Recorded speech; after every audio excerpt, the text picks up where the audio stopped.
저부터라도 이렇게 격식과 고정관념을 파괴해야겠다. 체면과 불경스럽게 보이는 것은 실제적으로 업무 성과를 통해서 극복할 수 있다 하는 생각을 하고요.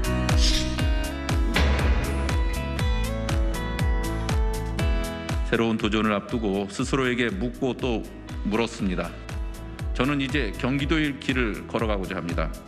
일 잘하는 민주당 도지사 이재명의 길을 이어가겠습니다.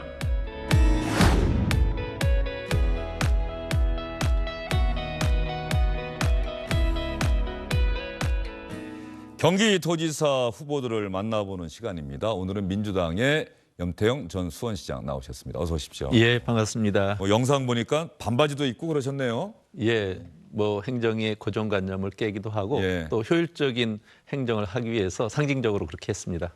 이번에 민주당 경기지사 경선에 내가 나서야겠다.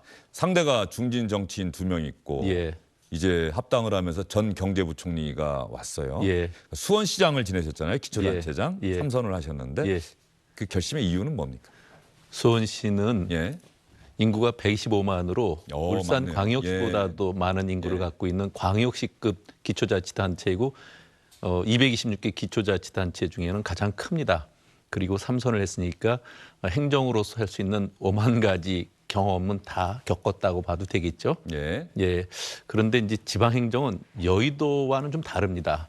중앙 정치나 예. 또 중앙의 관료와는 좀 다른 그 메커니즘을 갖고 있거든요. 그런 측면에서 볼 때 제가 기초자치단체장도 오래 했고 또 기초자치단체장 대표도 했고 또 단체장 최초의 민주당 최고위원도 했고 민주당 최고위원 하셨더라고요. 예. 그러니까 중앙정치, 지방행정 그리고 제가 노무현 정부의 국정과제 비서관도 했으니까 또 중앙의 그 국정 운영에도 참여해 봤죠. 그러니까 두루 경험을 갖추고 이제 그 경험과 이력이 쌓인 사람이 저보다 더 지방 정치에 있어서는 더 이상의 경륜을 갖고 있기가 어렵게 됐습니다. 그래서 자연스러운 귀결이 제가 광역자치단체장, 경기도지사로 나아가게 된 배경이죠.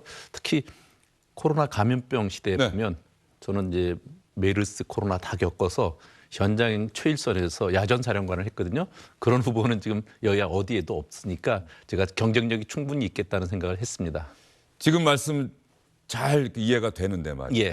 근데 현실적으로 예. 이제 광역단체장 후보를 공천할 때 보면은 여당이나 야당 모두 그러니까 인지도가 있고 이 경선 방식이 여론조사가 항상 들어가잖아요. 예. 그럼 중앙 정치 무대에서 국민들에게 널리 알려진 사람이 상대적으로 유리한 제도고 그렇죠. 우리 전 시장님처럼 기초단체장 정말 3선하면은 그 수원시에서는 인정을 받았던 분이긴 한데 예.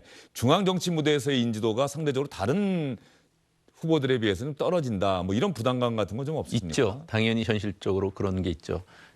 우리처럼 큰 자치단체라고 해도 경기도는 훨씬 더 크니까 국회의원은 초선만 해도 전국적인 인도를 갖는 데 반해서 기초자치단체 신분의 12년이라고 해도 전국적인 지명도를 갖기가 참 어려워요.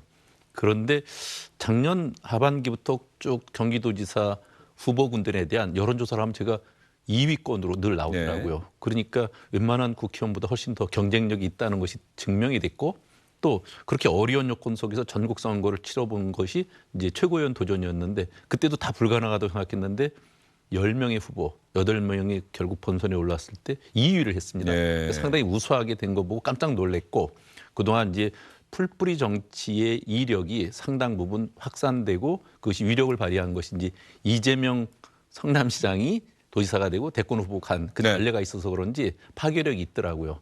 그러니까 저는 실제로 인지도는 낮더라도 선거 과정 중에서 인지도가 올라가면 올라갈수록 지지도가 확산되고 그 지지도가 같이 올라갈 거라고 봤고요.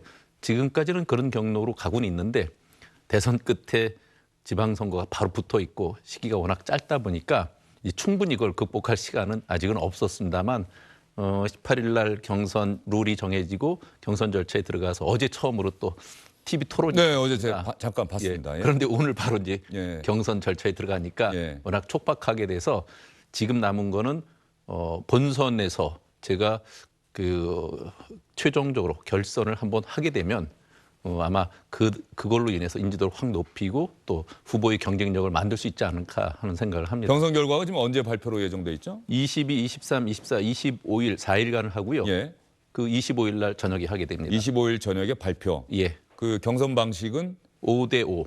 예, 국민 여론조사 5. 예. 그다음에 권리당원 5 해서 그날 발표가 되면 26일 하루 또 본선 후보 접수를 받고 27일부터 이제 결선을 하게 되죠. 예, 결선이라고 하는 것은 본선을 얘기하시는 겁니까? 그러니까 예. 지금 이제 본선인데 예. 결선 투표를 또 합니다. 예. 그러니까 1, 2 후보 간에 50%를 넘게 되는 과반 후보가 없을 경우에, 예, 그렇죠. 과반 후보가 없을 예. 경우에 상당히 치열한 접전이 예상될 것 같은데, 예. 염태영 전 시장이 내가 경기지사 민주당 후보가 된다면, 그리고 민주당 후보가 된 데 이어서 6월 1일 지방선거에서 승리해서 경기지사가 된다면 경기도는 어떻게 달라질 거다라고 시청자분들에게 말씀하시겠습니까? 저는 이제 수원에서 나서 경기도 토박입니다. 그리고 12년 수원시장을 하면서 31개 시군의 현장을 제일 잘 압니다. 그리고 어디에 무슨 문제가 있는지 민원이 뭔지 이런 걸 기본적으로 다 알게 되니까 바로 현장에 투입돼도 경기도지사의 임무를 잘 할 거라고 네. 이렇게 생각을 하는데요.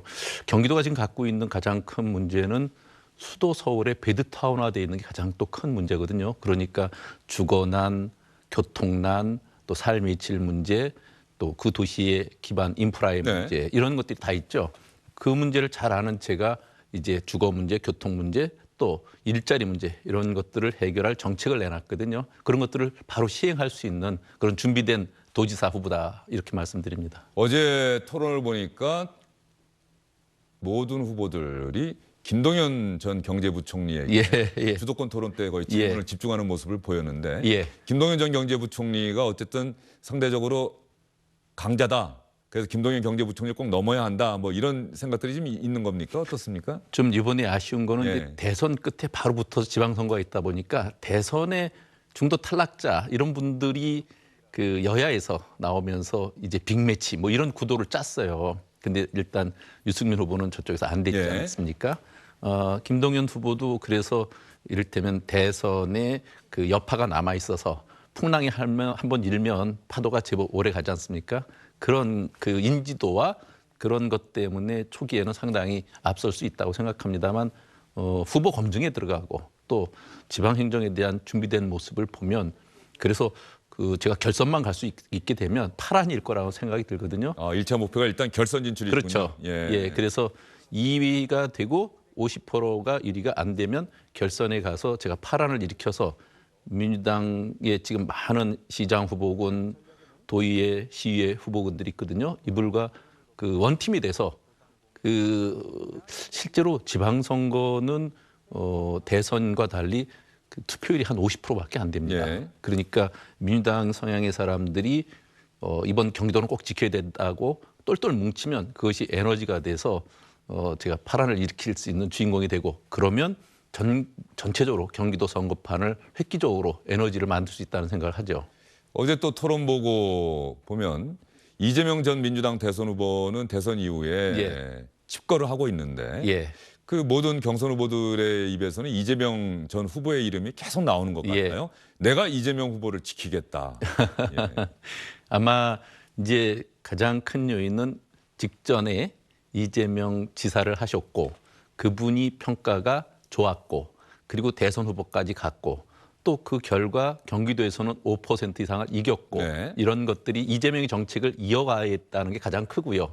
또 지금 이제 윤석열 정부에서 예상되는 것이 각종 사정과 또 검찰 공화국, 검찰 독재에 대한 우려 같은 것들이 있었기 때문에 아무래도 이재명 정책을 잇고 또 이재명 우리 상임 고문도 그래서 지켜야 된다는 것이 우리 민주당 후보들의 공통적인 생각일 겁니다. 예. 어떻게 지킨다는 거죠? 뭐 지키는 건 정책을 이어가는 게 첫 예. 번째고요. 정책을 이어가는 거. 예. 두 번째는 그 쓸데없는 정치적 공세에서 그래도 그 이제 행정은 안정적으로 운영을 함으로써 이재명의 여러 가지 성과와 효용감 이런 것들이 흔들리지 않도록 해주는 것이 필요하지 않겠어요?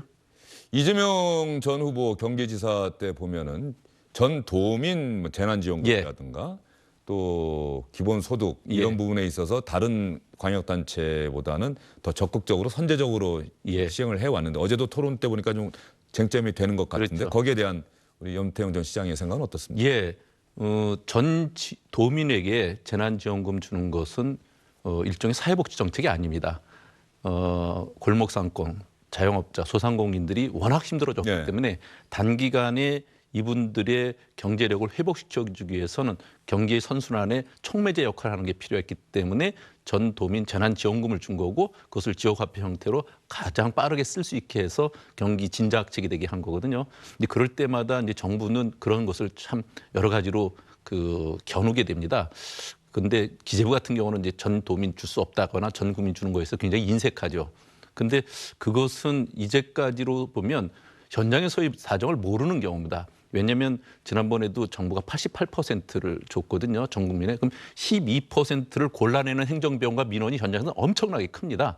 그것은 그 전에 누리과정 때 90% 주기로 했다가 결국은 현장에서 행정 사고가 많이 났습니다. 네. 업무 과다로 죽은 우리 공직자도 있고 또 도저히 감당 못할 일이 벌어지니까 그걸 반대했던 당에서도 결국 나중에 100% 주는 걸로 그렇게 정책을 전환했는데 그러니까 88% 주는 거는 100% 주는 것보다 훨씬 비효율적인 거예요.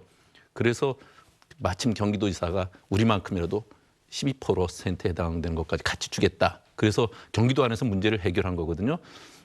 제가 그때 수원시만 해도 10,000건 이상의 네. 민원이 생깁니다. 네. 근데 그 경계선이 아주 애매해서 어려워요. 그래서 이런 것은 즉시 바로 보편적 방법으로 하는 것이 훨씬 효용감이 높고 현장의 문제를 해결하는 거다. 그래서 저는 그 전 도민 재난지원금 같은 것들이 코로나 정국에서 특히 유효한 경제적 수단이 된다 이런 말씀을 드립니다. 이재명 전 후보와 출마 선언하시고 뭐 예. 전화 통화라도 하셨습니까? 예. 만나기도 하셨습니까? 어떻게? 그 사실은 예. 만나면 공정성에 예. 문제가 생긴다고 예. 전화로만 했습니다. 전화로만? 예. 모든 후보가 다 통화를 했겠죠. 뭐 아마 예. 그렇지 않을까 싶습니다. 예. 김동연 전 경제부총리는 어쨌든 경제부총리도 하고 전국적인 지명도가 있어요. 예. 그리고 안민석 의원, 조정식 의원 다 5선급 예. 중진 의원들이고 예. 여의도 정치를 오래 했어요. 예. 그럼 염태영이라고 하는 기초단체장을 3번이나 한 예. 염태영 전 시장의 특장점. 예. 이건 내가 적어도 아까 잠깐 말씀하셨습니다만 정말로 이건 제가 정말 잘할 수 있습니다. 경기지사 후보로서 이게 더 뛰어납니다라고 자신 있게 말할 수 있는 지점 뭐가 될까요? 우선 그 수원은 광역급 도시인데 12년을 했죠. 거기다가 수원이 민주당 불모지였는데 지금은 이제 그 국회의원 5석까지 전부 다 민주당이 될 네. 정도로 민주당이 성지처럼 이렇게 바뀌었습니다. 그러니까 제가 갖고 있는 그 민주당의 정체성과 가치 갖고도 우리 지역에서 그 연착륙시킨 거거든요. 그리고 제가 갖고 있는 행정의 경험, 특히 코로나 전국 속에서 현장에서 야전 지휘를 해봤다는 것은 지금처럼 그 코로나로 여러 가지 위기 상황 속에서는 굉장히 중요한 그 일종의 경쟁력이거든요. 특히 경기도가 갖고 있는 문제를 누구보다도 잘 알기 때문에 이것은 단기간에 어떻게 쉽게 그 갖춰질 수 없는 거거든요. 특히나 제가 국정 경험과 또 중앙 정치까지 같이 경험을 했었기 때문에 저는 이거 갖고 경기도가 갖고 있는 문제를 풀어가는데 누구보다도 유효한 수단을 기본적으로 갖추고 있기 때문입니다. 예. 김동연 전 경제부총리에 대해서 새로운 물결이라는 정당을 만들었다가 민주당과 이제 합당 예. 절차가 마무리가 되면서 아마 추가로 경기지사 후보로 등록을 한 것이겠죠. 예. 예. 김동연 전 부총리에 대해서 우리 염태영 전 시장이 트로이의 목마다 이렇게 얘기를 하셨던데 예. 그때 장면 한번 다시 한번 볼까요? 당원과 국민들에게 김동연의 새물결 대표 이분이 민주당으로 출마하는 것에 대해서 이분이 누구이고 또 정치 이력을 어떤 정치 이력을 갖고 있는지 분명히 해둘 필요가 있습니다. 그리고 이분이 본선 경쟁력은 있는 것인지 민주당을 대표할 수 있는지 검증의 시간을 마련해 줘야 합니다. 저는 최근 방송과 SNS 등을 통해서 김동연 새물결 대표에 대한 검증을 강력하게 요구해 왔습니다. 김 대표가 우리 민주당의 트로이 목마가 될 수도 있음을 지적하고 당 지도부에 철저한 검증을 요청했습니다. 어제 토론을 같이 했는데 뭐 어떤 생각이 드시던가요? 이제 민주당에 이제 입당한 지 그분이 일주일이 채 안 됐습니다. 그런데 문재인 정부에서 가장 뼈아픈 일이 이제 검찰총장이 야당으로 대통령 후보가 됐고 결국 대통령이 됐죠. 네. 또 감사원장이 또 국회의원 분노부의 됐죠. 예, 네. 국회의원이 상대당으로 됐죠. 또 초대 기재부 장관이신 분이 다당제를 하겠다고 또 나가서 다른 당을 차렸었습니다. 네. 그런데 그분을 또 끌어들여서 우리 민주당의 후보가 되게 하면 나중에 제2의 윤석열, 제2의 최재형 이런 분이 되지 말라는 법이 없지 않습니까? 그러니까 철저히 민주당적 가치와 정신을 승계했는지를 우리가 검증을 해야 된다. 그러기 위해서는 지금부터 검증 시간이 필요한데 지금 합당 얘기가 나오고 나서도 한 달 반씩이나 온갖 합당 세리머니를 통해서 그분만 띄우는 일을 한 것이 아니냐. 우리 안에서 역동적 경선 프로세스를 가동하지 않고 그렇게 꽃가마 태워서 들어왔다가 그 우리 그리스군이 들어가 있는 근사해 보이는 목마 성안으로 끌어들였더니 결국 트로이가 함락되는 일이 벌어지지 않습니까? 통으로 갖다 바쳐서 우리를 이렇게 허탈하게 만들지 말란 그 보증을 누가 하겠냐. 그것에 대해서 끌어들인 사람은 나중에라도 책임을 져야 된다. 그런 취지로 제가 도대체 경선 일정도 안 나오고 네. 후보만 계속 띄우는 일이 벌어지니까 지난주에 긴급 기자회견을 했던 영상이었습니다. 민주당 지도부에 대한 서운함이 좀 있으시군요. 저뿐만 아니라 네. 우리 그 5선의 국회의원 두 분과 저는 마찬가지 생각을 갖고 있었습니다. 그러면 안민석 의원이나 조정식 의원과 뭐 결선 투표가 진행된다면 자연스럽게 단일화도 되는 건데 혹시 예. 그런 논의 이게 결선 투표에 만약에 가게 된다면 예. 3명 중에 1명이 가게 된다면 예. 우리가 지원을 해주자 뭐 이런 이야기도 좀 해보셨습니까? 사실은 물밑에서 그런 얘기도 했고요. 예. 그런데 잘 진행되다가 한 분이 주도적으로 그걸 밖으로 표출해서 나가니까 다른 분이 따라가기가 어려운 형격이 됐고요. 예. 이제 그런 가운데 이제 최소한 5대5 경선과 결선 투표제는 꼭 요구하자. 그래서 셋이 같이 요구를 했고요. 그것이 이제 지금 다른 광역자치단체장 경선룰과 똑같은 방식으로 결정이 된 겁니다.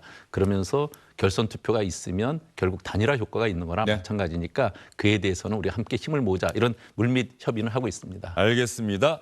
자, 나오신 김에 시청자 여러분들께 염태영이라고 하는 정치인이 수원시장이 어떠한 정치인인지 예. 한번 마지막으로 말씀하실 수 있는 기회를 드릴게요. 예, 현장에서 12년간 민생 정치 그리고 우리 도민의 삶과 가장 밀접하게 함께 체험하고 또 다양한 그런 실적들을 만들면서 달려왔습니다. 모든 것이 갖춰진 그래서 본선 경쟁력이 민주당으로서는 가장 최적화되어 있는 저 염태영을 본선 경쟁력을 생각해서 모든 풀뿌리 정신이 함께 뽑아주시면 제가 반드시 이번 지방선거에 파란의 눈이 되겠다. 파란을 일으키고 태풍의 눈이 되겠다는 말씀을 드립니다. 예, 알겠습니다. 민주당 경기도지사 경선에 나서신 염태영 전 수원시장과 인터뷰를 해봤습니다. 오늘 말씀 잘 들었습니다. 감사합니다. 주영진의 뉴스 브리핑 잠시 후에 다시 돌아오겠습니다.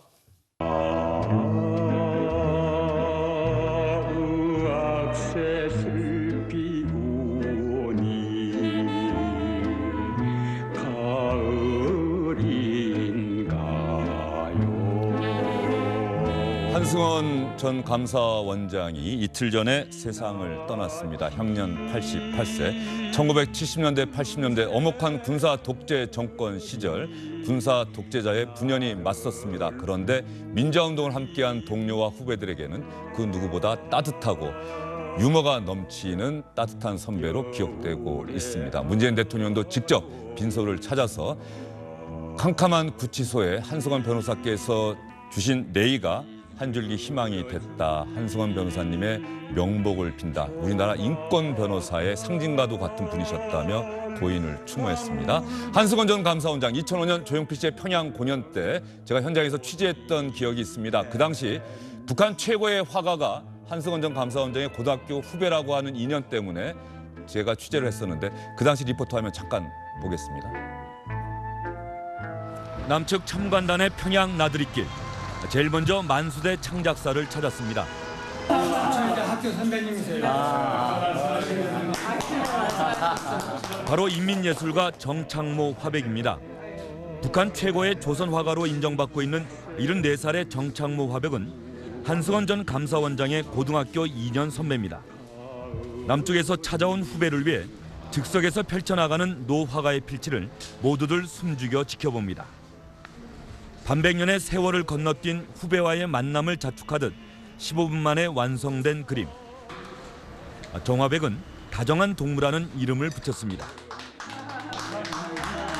뭐 이렇게 오래 그려서 걸작이 되는 게 아니고 심원을 영감이 한 번에 집중시켜서 한 번에 그러니까 예상치 못한 큰 선물을 받은 한승원 전 원장도 정성을 다해 답례의 글을 남깁니다. 선배님 그날을 기다리는 마음을 제가 두고 갑니다. 네. 다시 만납시다.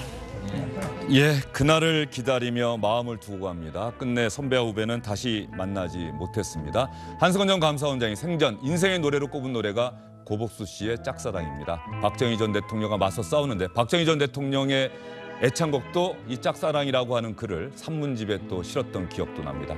고 한승원 전 감사원장 같은 분이 계셨기에 오늘의 대한민국 민주주의가 있지 않을까 많은 분들이 그렇게 생각하실 겁니다. 명복을 빌면서 주영진의 뉴스 브리핑 오늘은 여기서 인사드리겠습니다.